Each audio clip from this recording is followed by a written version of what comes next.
Krikščioniškojo gyvenimo ugdymo mokslo šaltiniai. Mokslo šaltiniais vadiname tai, iš kur mokslas ima savo turinį, iš kur jis lyg teka. Krikščioniškojo gyvenimo ugdymo mokslo šaltiniai yra tie patys, kaip ir krikščioniškosios pasaulėžiūros, būtent apreiškimas ir žmogaus protas, įžvalgus tikėjimo šviesos dėka ir praktiškas patirties dėka. Apreiškimas. Dievas apreiškė save žmogui per savo kūrinius ir pats pamokė jį apie save patį, apie žmogų ir jo gyvenimo tikslą. Tad turime taip vadinamą natūralinį apreiškimą ir antgamtinį apreiškimą. Žmogus, vis geriau pažindamas Dievo kūrinius, o ypač save patį, vis geriau pažįsta Dievą bei savo pareigas jam kaip savo kūrėjui. Bet šis pažinimas, nežiūrint didžiausių žmogaus pastangų, yra gana blankus ir mažai kam prieinamas. Tad pats Dievas iš savo gerumo atėjo žmogui į pagalbą.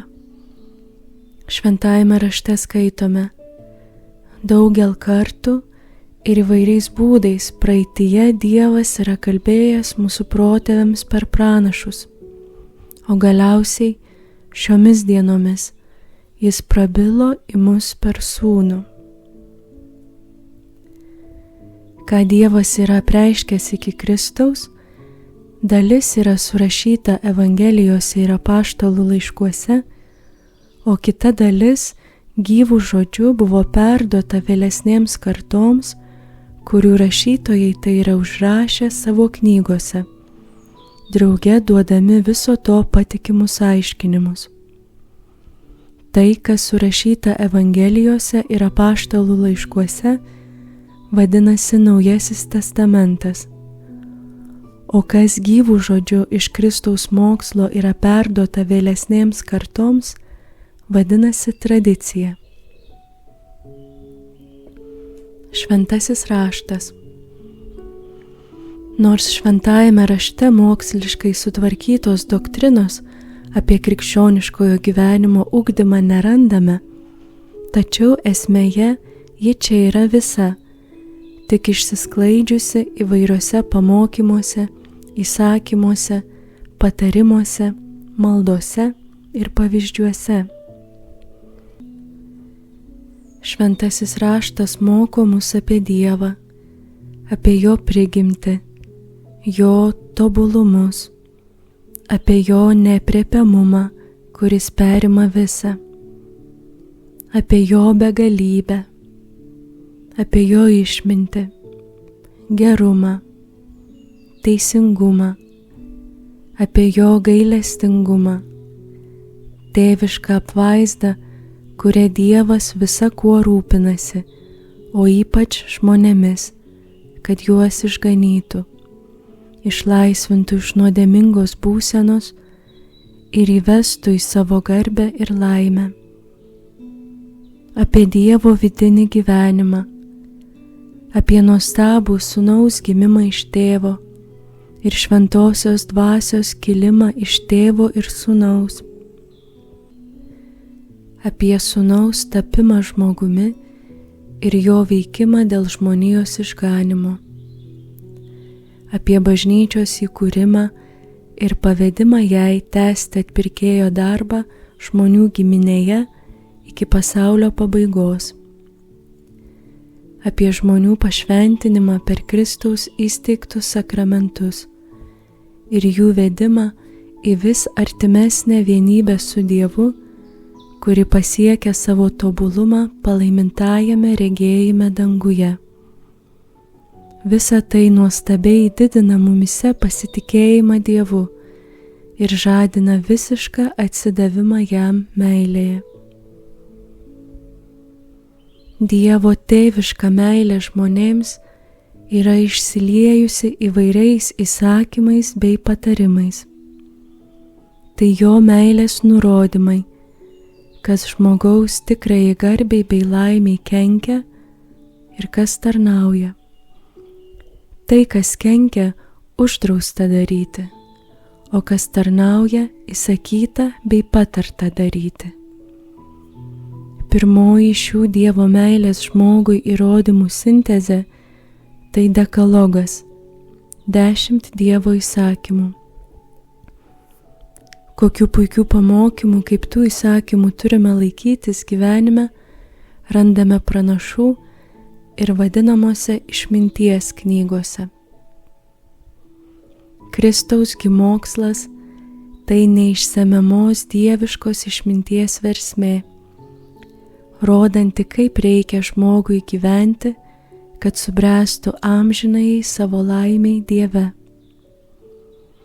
Jo puiki sintezė – kalno pamokslas. Jo aukščiausia viršūnė – Kristaus kalbos, kurias atpasakoja šventasis Jonas savo Evangelijoje. Pirmuosius bandymus pateikti krikščioniškojo gyvenimo doktriną bei pedagogiką randame Šventojo Pauliaus laiškuose.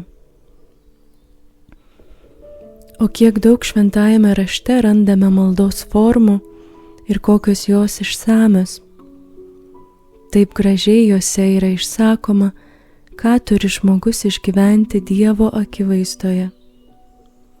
Kad tuo įsitikintume, pakanka gerai įsiskaityti į vieną kitą psalmę.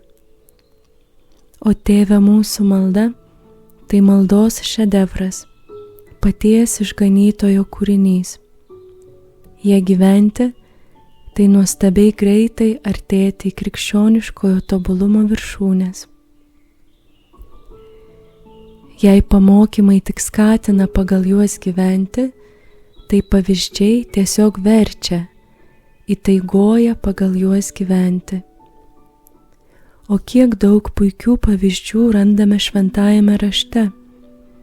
Be abejo, tarp jų visų šviesiausias ir labiausiai patrauklus paties viešpaties Jėzaus pavyzdys. Sekti Jėzaus pavyzdžiu primygtinai ragino jau apaštalai. Mūsų dienose visuotinis Vatikano II susirinkimas pabrėžtinai ragina visus sekti Kristaus pavyzdžiu. Tai sėkmingiausias kelias į krikščioniškojo tobulumo aukštumas. Tradicija. Tradicija ne tik papildo šventąjį raštą, perduodama iš Kristaus mokslo tai, ko nėra surašyta šventajame rašte, bet ir autentiškai aiškina Kristaus pamokymus, įsakymus bei patarimus. Kristus yra pavedęs įsteigtai bažnyčiai mokyti jo mokslo visas žemės tautas ir yra atsiuntęs jai šventąją dvasią, kad ji vestų bažnyčią į vis gilesnį jo mokslo pažinimą ir apsaugotų ją nuo klaidų jo mokslą aiškinant. Dėl to bažnyčia autentiškai moko Kristaus mokslo žemės tautas. Tai daro iškilmingų būdų, įpareigodama tą ar kitą apreikštąją tiesą tikėti, vardan apreikštosios tiesos vengti tos ar kitos klaidos. Šią savo pareigą bažnyčia vykdo ir ordinariniu būdu, aprobuodama veikalus apie krikščioniškojo gyvenimo ugdymą, įspėdama dėl nepatikimų nuomonių, atmesdama klaidingas pažiūras. Kanonizacijos bylose bažnyčia aprobuoja šventųjų pažiūras į krikščioniškojo gyvenimo tobulumą bei jų praktiškas pastangas dėl šventumo. Žmogaus protas, įžvalgus tikėjimo šviesos dėka ir praktiškas patirties dėka. Proto dėka žmogus pažįsta ir prigimtines, ir antgamtines tiesas.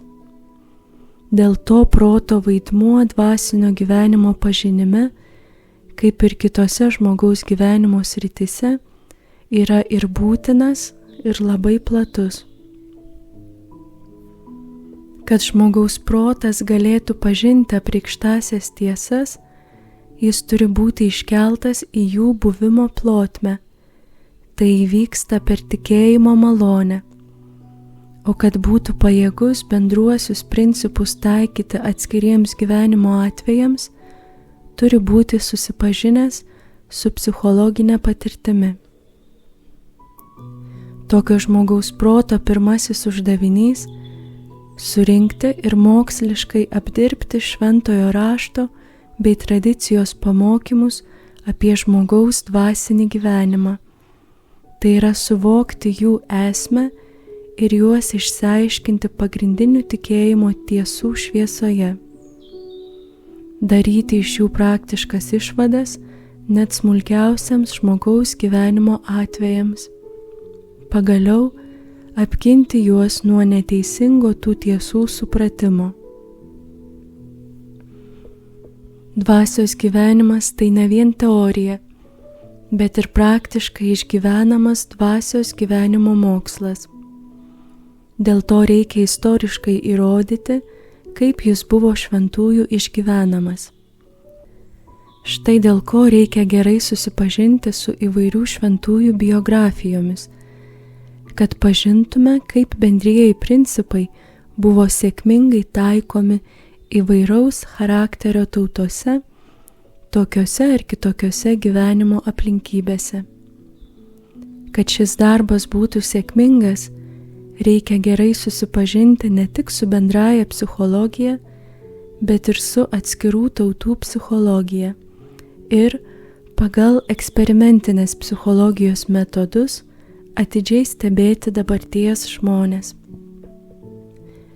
Taikant bendruosius principus atskiriems asmenims, reikia atsižvelgti į jų temperamentą, išsiauklėjimą, amžių ir lytį, socialinę padėtį, luomo pareigas ir ypač į malonės veikimą jų sielose. Kad žmogaus protas sėkmingai atliktų šiuos 3 uždavinius, žmogus turi būti gerai susipažinęs su temperamentų ugdymo pedagogika, su įvairiais nerviniais liguistumais bei jų gydymu. O kadangi dvasios gyvenimo mokslas yra antgamtinis mokslas, tai svarbiausia vaidmenį jame turi tikėjimo šviesa ir nuostabus šventosios dvasios dovanų veikimas žmoguje. Štai dėl ko šventieji, kurie leidosi šventosios dvasios kūdikiškai vedami, taip puikiai bei sėkmingai tvarkė savo gyvenimą pagal bendruosius dvasinio gyvenimo principus. Kartą pats Kristus yra meldęsis: Aš šlovinu tave, Tėve, dangaus ir žemės viešpatie, kad paslėpei tai nuo išmintingųjų ir gudriųjų, o apreiškei mažutėliams.